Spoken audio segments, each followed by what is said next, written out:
இந்தியாவின் மறுமலர்ச்சியின் தந்தை என அழைக்கப்படுபவர் யார்? Answer B. ராஜாராம் மோகன் ராய். கஜுராஹோ கோவில் எந்த வம்சத்தால் கட்டப்பட்டது? Answer C. சண்டேலா வம்சம். பீகாரின் துயரம் என அழைக்கப்படும் நதி எது? Answer B. கோசி நதி. மேற்கு தொடர்ச்சி மற்றும் கிழக்கு தொடர்ச்சி மலைகள் எங்கு சந்திக்கின்றன? Answer A. நீலகிரி மலை. கோதுமை அதிகம் உற்பத்தி செய்யும் மாநிலம் எது? Answer B. உத்தரப்பிரதேசம். வெள்ளை யானைகளின் நாடு என அழைக்கப்படும் நாடு எது?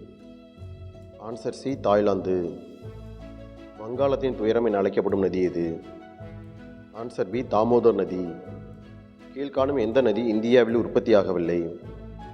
Answer C. பிரம்மபுத்திரா. உலகின் மிகப்பெரிய ஆற்றுத்தீவு எது? Answer C. மாஜுலி, இந்தியா. இத்தீவு அசாம் மாநிலத்தில் உள்ளது. Thank you. Subscribe my channel for more useful videos.